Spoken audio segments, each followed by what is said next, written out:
BJP senior నేత హిందుత్వవాది చికోటి ప్రవీణ్ మనతో ఉన్నారు. ఎన్నికలకు సంబంధించినటువంటి అంశాలు, ఎన్నికల్లో జరిగినటువంటి కౌంటర్ రీకౌంట్కు చెందినటువంటి ప్రస్తావన ఒకసారి ఆయనతో మాట్లాడించే ప్రయత్నం చేద్దాం. చికోటి ప్రవీణ్ నమస్తే అండి. నమస్తే, జై శ్రీరామ్. ఏంటి ఎన్నికల ప్రచారంలో చికోటి ప్రవీణ్ కేవలం అక్కడక్కడ కనిపించినట్టు కనిపించింది మాకు? లేదు, చాలా పార్లమెంట్లు తిరిగిన నేను ఎక్కువ మెదక్ మీద ఫోకస్ చేసినాం. మెదక్ కానీ మహబూబ్నగర్ తిరిగినాం, నల్గొండ తిరిగినాం, ఖమ్మం వరకు పోయినా, ఆదిలాబాద్ పోయినా, సికింద్రాబాద్, చాలా పార్లమెంట్లో తిరగడం జరిగింది. కానీ సరిపోలే. మీరు ఇంత తిరిగిన దాంట్లో మాకు ఎందుకు మెదక్ సంబంధించి ఎక్కువ తిరిగినట్టు అనిపించింది? అక్కడే మెదక్ ఒక 3-4 సార్లు కూడా మీరు అక్కడికే విజిట్ చేశారు. అంటే మెదక్ మీ దగ్గర ఏమన్నా సంబంధం ఉందా? మెదక్ అంటే ఈ గౌరవరం అట్లాంటి ఊరు మా అమ్మమ్మ ఊరు. అది కాక రఘునందన్ రావు గారు కొంచెం బాధ్యతలు పెట్టారు నా మీద. సో మెదక్ మీద ఎక్కువ కాన్సన్ట్రేట్ చేయడం జరిగింది. అక్కడ నాకు అభిమానులు కూడా ఎక్కువ ఉన్నారు. దౌలతాబాద్ కానీ హిందుత్వ సమస్యలు ఉన్న ప్లేస్లలో పోవడం ఎక్కువ జరిగింది. మీరు వెళ్ళిన దౌలతాబాద్లో ఒక ఇష్యూ జరిగింది, మీకు గుర్తుందా? ఆ ఇష్యూకి సంబంధించి మీకు ఏమన్నా మళ్ళీ కంప్లైంట్స్ ఏమన్నా వచ్చాయా? ఏం కంప్లైంట్స్ అని ఏం లేదు. అదే ఇక సేమ్ ఇష్యూ. ఎక్కడ పోయినా హిందువులపై అవమానాలు జరగడం, ఇవన్నీ ఈ రాష్ట్రంలో గత ప్రభుత్వంలో అదే జరిగింది, ఈ ప్రభుత్వంలో కూడా అదే జరుగుతుంది. అందుకే ప్రజలు ఒకసారి బీజేపీని ఎన్నుకోవాలి. ఈసారి మా సత్తా ఏందో చూపిస్తాం. ఎంపీలు మాకు గట్టిగా వస్తారు. ఈసారి ఎంపీలు వచ్చినాక చూపిస్తాం హిందుత్వంపై ఎట్లా దాడి జరుగుతుందో కూడా. ఎంతమంది వస్తారు అంటే బీజేపీకి సంబంధించి? ఇప్పటికే కాంగ్రెస్ అయితే క్లియర్ గా చెప్తుంది, నిన్న ముఖ్యమంత్రి మాట 14 సీట్లు వస్తాయి, 9 నుంచి 13 సీట్లు వస్తాయి, 14 అని చెప్పారు. 14 ముందన్న ఆయన రెఫరెండం అని కూడా చెప్తున్నారు. మరి బీజేపీకి ఎన్ని వస్తాయి? మాకు చాలా గట్టిగా సాటిస్ఫై ఫిగర్, ఇంతకుముందు ఎప్పుడు రాని ఫిగర్ వస్తుంది. సౌత్లో హైయెస్ట్ ఫిగర్ ఇక్కడనే వస్తుంది. తెలంగాణ నుంచి హైయెస్ట్ ఫిగర్ వస్తుంది. అదేంటి పెద్ద రాష్ట్రాలు పక్కనే ఉన్నటువంటి, నేను అనుకోవడం గట్టిగా వస్తాయి పక్కనే ఉన్నటువంటి కర్ణాటకలో కానీ అరౌండ్ 12 to 14 మాకు వస్తాయని నేను అనుకోవడం. 12 to 14 మాకే 12 to 14 వస్తాయి. గన్ షాట్ ఒక 4 సీట్లు చెప్తారా ఎక్కడ గెలుస్తుంది? 100% కరీంనగర్ కానీ, నిజామాబాద్ కానీ, మెదక్ కానీ, మహబూబ్నగర్, ఇలా చేవెళ్ళ మనకే ఉంది, భువనగిరి కూడా మనకే ఉన్నది, సికింద్రాబాద్ కన్ఫర్మ్ సీట్. ప్రజలు బాగా ఇప్పుడు అసెంబ్లీ ఎలక్షన్ వేరే, ఈ ట్రెండ్ వేరే. ఇలా దేశం సురక్షితంగా ఉందంటే మోదీ గారి వల్లనే ఉంది, బీజేపీ వల్లనే ఉంది. ప్రజలు కూడా ఆ విషయం అంగీకరిస్తున్నారు. క్రాస్ ఓటింగ్ కూడా బాగా జరుగుతుందని మేము అనుకుంటున్నాం. కాంగ్రెస్ ఓట్లు కానీ, బీఆర్ఎస్ ఓట్లు కానీ మోదీ వైపు ఉంటుంది. హవా మోదీకి తరఫు. అంటే హిందుత్వ ఓట్ల, క్రాస్ ఓటింగ్, మైనార్టీ ఓట్లు కూడా ఈసారి మీకు వచ్చే అవకాశం? మైనార్టీ ఓట్లు వస్తాయి, తక్కువ పర్సెంటేజ్లో కానీ వస్తాయని అనుకుంటున్నాను మైనార్టీ ఓట్లు. ఎందుకంటే త్రిబుల్ తలాక్ లాంటి చట్టాలు ముస్లిం మహిళని సేవ్ చేసిన చట్టాలు కాబట్టి ఎవరు తెలియదు. ఎంతసేపు కాంగ్రెస్ ప్రభుత్వం 60 ఏళ్ళు పాలించి మేము ముస్లింలకి, మాది ముస్లిం పార్టీ, మాది సెక్యులర్ పార్టీ అని చెప్తారు. మరి ముస్లింలకు చేసింది ఏం లేదు. త్రిబుల్ తలాక్ చట్టం అనేది చాలా ఇంపార్టెంట్ చట్టం. సో అది అలా ముస్లిం మహిళల జీవితానికి ఒక భరోసా కల్పించినట్టే మోదీ గారి గొప్పతనం అది. సో మాకు ముస్లిమ్స్ నుంచి కూడా ఓట్స్ పడతాయి. మీరు బాగా హిందూ మతం కానివ్వండి, హిందూ మత సంరక్షణ కోసము, ఆలయాల కోసం చాలా పోరాడుతారు, గోవుల కోసం కూడా ఎప్పటికప్పుడు పోరాడతారు. అటువంటి చికోటి ప్రవీణ్ ఎందుకు హైదరాబాద్ పార్లమెంటులో ఎక్కడ కూడా ప్రచారంలో పాల్గొనలేదు? ఎక్కడ మాకైతే ప్రచారంలో కనిపించలేదు.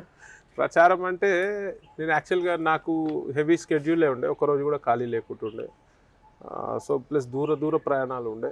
ఆదిలాబాద్ వరకు, సిర్పూర్, కాజ్నగర్ వరకు పోవాల్సి వచ్చింది. సో టైట్గా ఉండే స్కెడ్యూల్. అంటే పక్కనే కదా మీరు హైదరాబాద్ వచ్చినప్పుడు రాత్రి లేకపోతే ఉదయం ఏదో ఒక పూట వెళ్ళి ప్రచారానికి, అంటే అభ్యర్థి పిలవలేదా, మీరు వెళ్ళలేదా?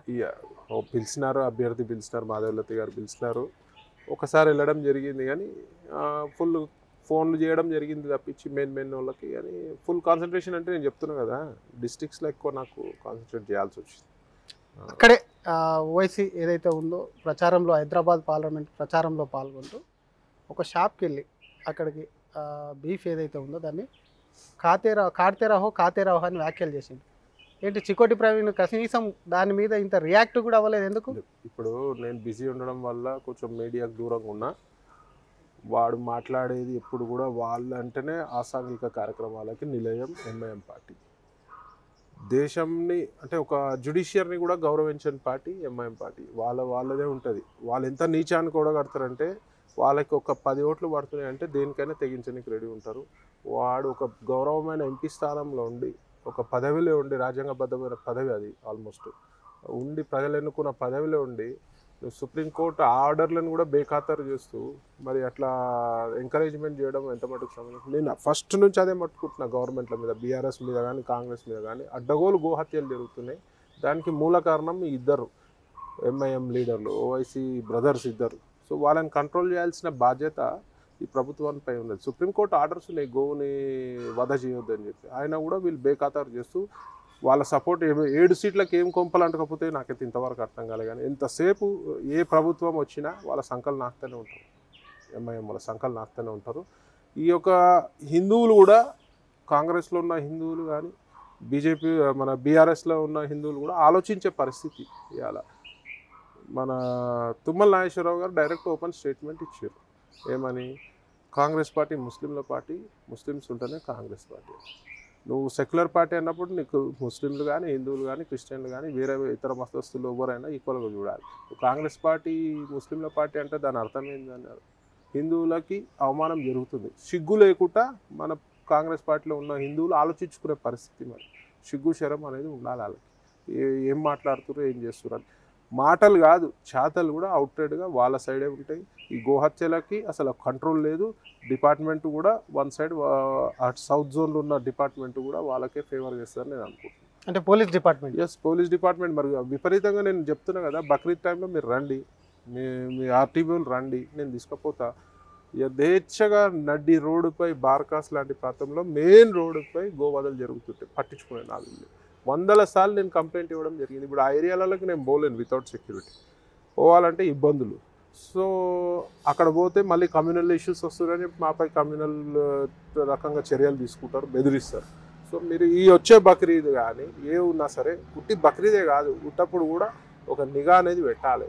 గోవులపై ఎట్లా హత్యలు జరుగుతున్నాయి, ఎన్ని గోవులు వధ జరుగుతున్నాయి అని చెప్పి పట్టించుకునే నాదుడు లేడు. మరి గవర్నమెంట్ ఏం చేస్తారు? మరి చెప్పుకోనికేమో మేము కాదా హిందువులం, మేము జై శ్రీరామ్ అనొద్దా? అననీకి ఎవరైనా అనవచ్చు, కానీ ప్రాక్టికల్గా ఏం పని చేస్తున్నాం మన హిందుత్వానికి అనేది ఉండాలి. ఎవ్వరు మాటలు జై శ్రీరామ్ అనగానే సరిపోదు. గోవును ఎట్లా రక్షించుకోవాలి, మన గుళ్ళని ఎట్లా రక్షించుకోవాలి, సనాతన ధర్మాన్ని ఎట్లా రక్షించుకోవాలి, మన ధర్మాన్ని ఎట్లా రక్షించుకోవాలి అనేది ఆలోచన చేయాలి. మేమంటాం జై శ్రీరామ్, మేము హిందువులం కాదా, మీ దేవుడా రాముడు? ఎస్, మా దేవుడే. ఇవాళ జై శ్రీరామ్ అనే హక్కు, అర్హత ఓన్లీ బీజేపీ నాయకులకు, కార్యకర్తలకి ఉంది. ఎందుకంటే జై శ్రీరామ్ అని ఓట్లు అడగచ్చు, వెల్ఫేర్ కానీ ఇదంతా ఏమి ప్రజలకు ఇవ్వాల్సిన అవసరం లేదంటారా? ఎందుకు ఇవ్వం? డెఫినెట్గా అన్ని ఒక్కసారన్నా మాకు అవకాశం ఇవ్వాలి ప్రజలు. ఇవాళ ఒకసారి మెజారిటీ స్టేట్లలో బీజేపీ మంచిగా జరుగుతుంది కదా. ఇవాళ స్కాములు లేని ప్రభుత్వం ఏమైనా ఉంటే బీజేపీ ప్రభుత్వం. ఇవాళ స్కీములతోటే మేము ముందర నడుస్తాం. ఏ ప్రభుత్వం వచ్చినా సెంట్రల్లో 60 ఏళ్ళు పాలించారు, దునియా స్కాములు చేసారు, పెద్ద పెద్ద స్కాములు.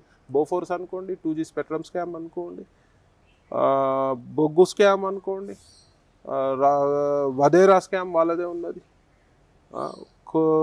మన కామన్వెల్త్ గేమ్స్లో కూడా స్కాములు చూసారు. ఇవాళ అవన్నీ పక్కన పెడితే ఇవాళ స్కామ్ స్టార్లు అంతా వాళ్ళ కూటమిలో ఉన్నారు, ఇండియా కూటమిలో.